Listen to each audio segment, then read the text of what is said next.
So I guess I'm like, I guess I'm now like a child abuser because if you remember anything about what I'm saying, this is Gem and the Holograms Part 3, then you were a kid watching this, Gem and the Holograms, which I worship. Um, and you're watching Part 3. Hopefully you're not, because this can't go on. We're still in episode 1. We haven't even talked about the drinking game. Gem and the Holograms drinking game. Um, cause, okay. So, I was talking about the dude that walks in, um, and he is irrelevant unless there is an issue that he has power. So, I believe Eric, the feathered hair Andy Gibb brunette who is always in a suit and is angry, and actually tried to take over Jerica's father's company. Apparently, there was a company as well. Because Jerica gets that and Kimber gets nothing. Like, ouch. Okay, so anyway, he walks in the stall. If you don't do something in like 5 minutes, I'm gonna take everything that the hot blonde has away and make it into like a mall or parking lot or some kind of evil thing that people who have authority always try to do. They try to demolish parking lot, McDonald's, Walmart. They try to build something more profitable. Okay, so Jerica has an idea based upon the fact that she was just the night before given instruments, drag queen outfits, and the ability to make people hear and see whatever she wants. So she decides to hold a benefit concert that's so charitable and yet has to raise money. So, and but I I think I remember like this is so funny. I'm not watching this. I'm doing this off memory. This shit was burned in my brain. Because I'm impressionable. Um, I'm doing this all on memory. I'm referring you to the cartoons. That's good to know. I legit I have been brainwashed, like in all kinds of ways, and I unfortunately am not able to disregard the brainwashing, no matter how long ago it happened. And there's been many brainwashing sessions, and we'll get to He-Man in a second. So, I'm doing this all off memory. Like I'm recording part one, watching it, laughing my ass off, recording part two, watching it, laughing my ass off, recording part three, um, and then watching all of them in succession after part three.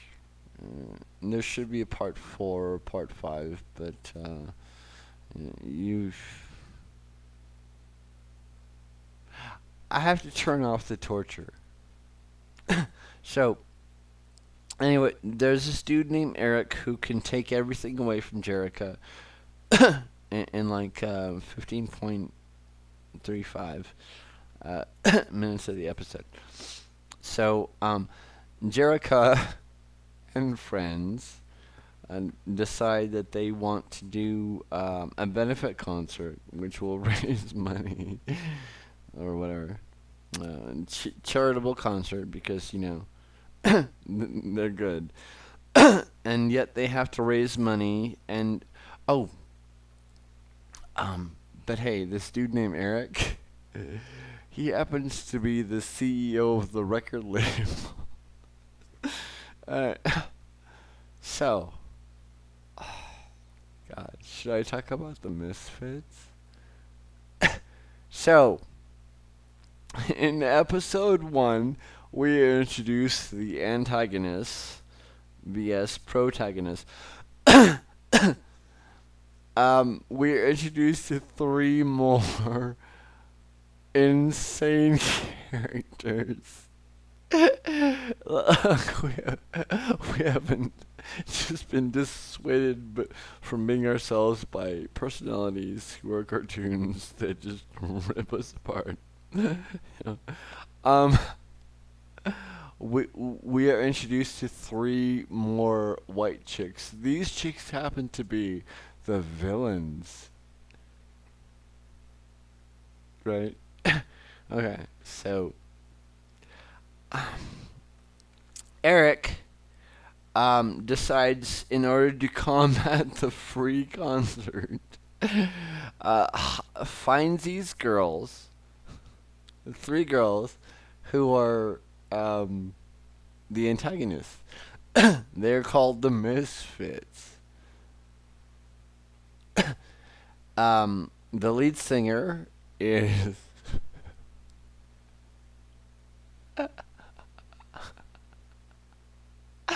oh, and see if you've seen Gem of the Holograms, you know who like the bad bitch is, right? Okay. Oh, see if we haven't been through enough. Like, childhood blown. We let's just plunge forward, and I'll like recap and remind, and and reference. The lead singer of this antagonist rock group, her name is Pizzazz. Right? High heels, torn leggings, zebra mini skirt slash blouse, shoulderless, green hair, and like the worst, like, twisted sister. Marilyn Manson could not do Pizzazz's makeup. He would attempt to like draw on her face, and then she looked at him and go, "Bitch, I'm gonna do this right my way," and he would run away screaming. Okay, so yes, we have all kinds of dimensions of evil. Okay, so and there are 3 apparently in this show. There's Pizzazz, whose dad is still alive and has more money than Jerica's dad has. And actually, I'm pretty sure only appears on a TV screen. And Pizzazz is a bitch, dude. Pizzazz. Like, there's no bitch before or ever. That is Nicki Minaj. There. I'm trying to give Nicki Minaj a command. Okay.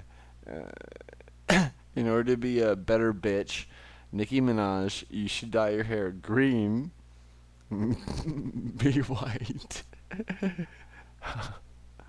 send Marilyn Manson screaming, and be homicidal. Because Pizzazz is all of those things. Yeah. And then evil number 2, misfit number 2 is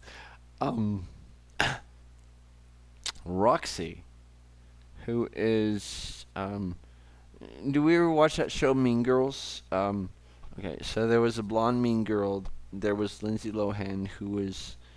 I'm sorry. Give me a second. I have to talk about Lindsay Lohan. Um, Lindsay Lohan happens to be a redhead, if I'm not mistaken. And if she's not a redhead, oh boy, do I really want to be fooled. Redheads always do it for me. Kimber, Kathy, Lindsay. By the way, all right, to to the nobodies who are watching this, um, view YouTube Lindsay Lohan rumors, and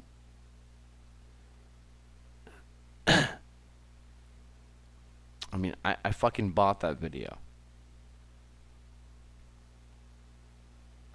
I bought it with my virginity, which was expensive, and I didn't pay for because I didn't really buy it. But I have it on my computer and my phone. It's a song called Rumors.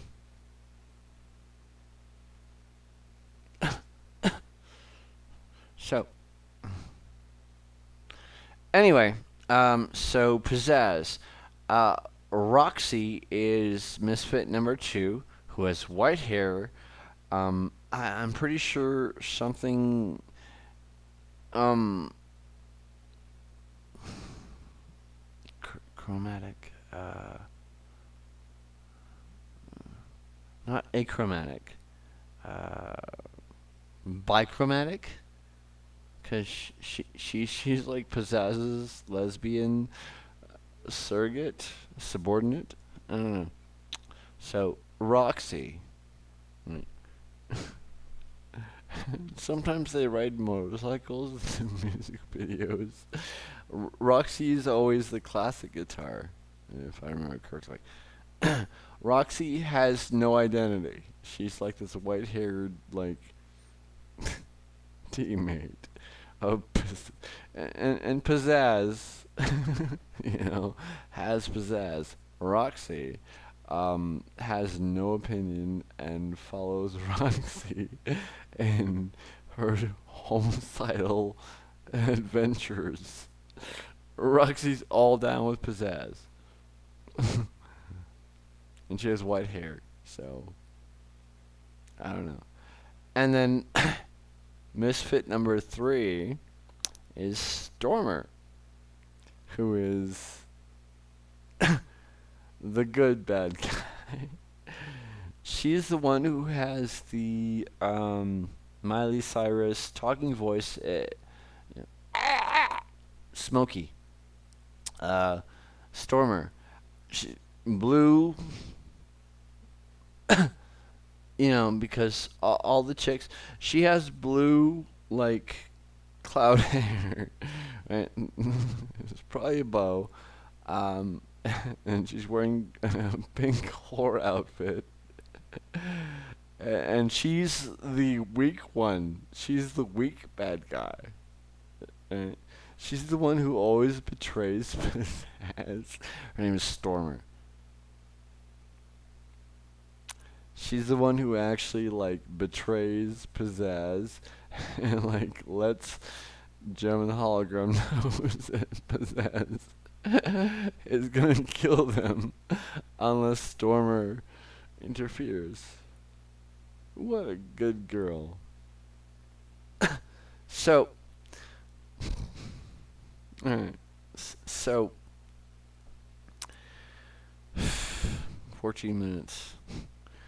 You've been listening to me for a while about Gem and Hologram. I think I've done an hour of Gem and Holograms this first episode.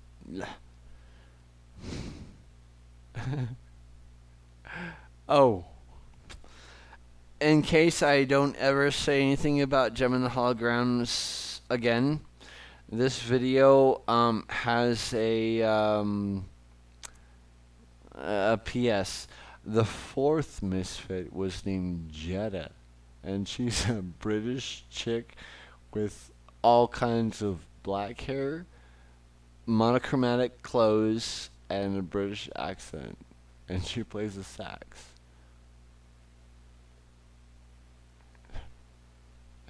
It's getting real.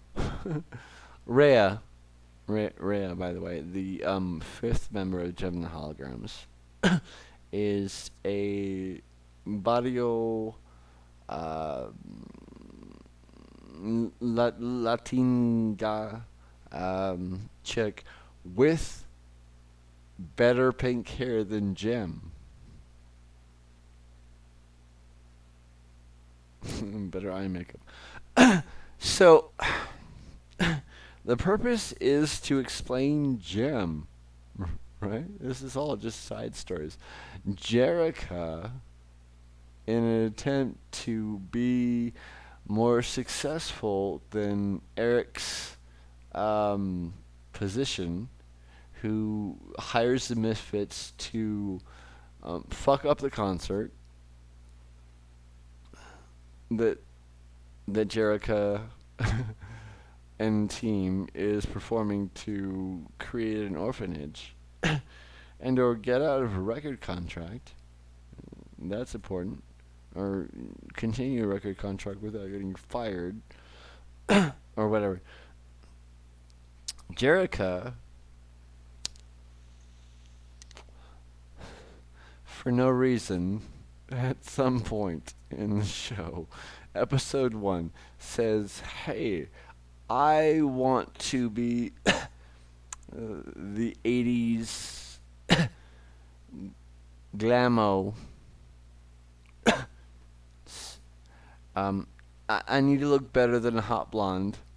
I need to have pink hair and a raccoon face.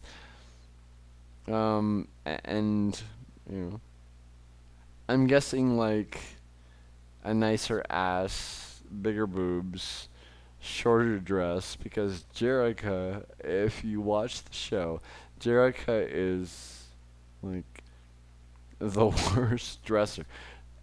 And BTW, Jem has two outfits I'm believing in the entire series. There could be a couple. One is the orange dress with the green accents. That's her party dress. But normally Jem wears a I'm guessing polyester thing with the red earrings, emo hair. That's kind of the best. Legit, like not eyeshadow, but like shadow eye, raccoon style, and it's hot pink. um, and that's Gem. Uh, she's fucking really Jerica, the prude blonde who like shows up in a new outfit all kinds of ways and always looks like just like a Catholic person trying to be fashionable. But Jem always has the same polyester mini dress. See, the weird thing is, I'm so anti woman that I cannot pinpoint her shoes. Actually, I haven't seen any of the holograms and or the Misfits shoes, except for Pizzazz. Pizzazz, I'm pretty sure has black high heels. Why wouldn't she? Okay, so, um, blah blah blah, story.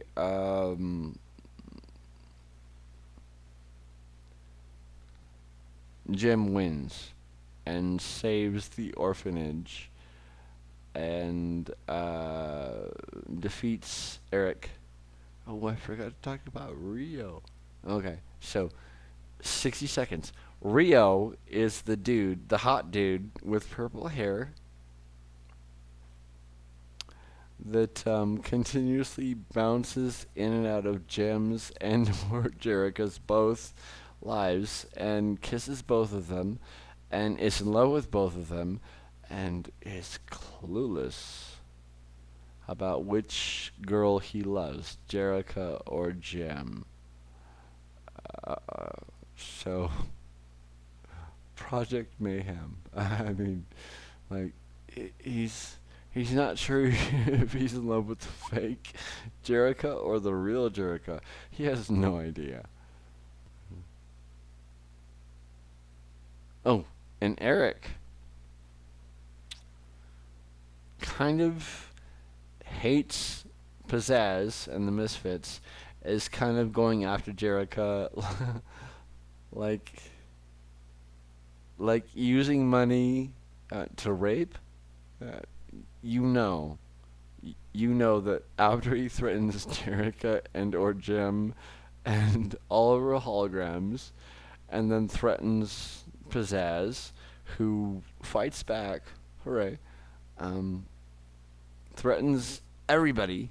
Like, he's got the record contract and half of the control of the company, whatever one that is. Um, Goes home and probably has all kinds of pink and blonde haired chicks just like taped to the wall going no but yes. So episode 1 of Gem and the Holograms in like an hour of apologetics. And this continues for a couple more seasons. So that was episode 1. Gem and Holograms. We've heard that name a few times. And there were Barbies, dolls. Gem and they were sold for like I do remember Gem, the doll. Why I think she pushed some kind of button on her body, wherever that was. Her earrings would light up.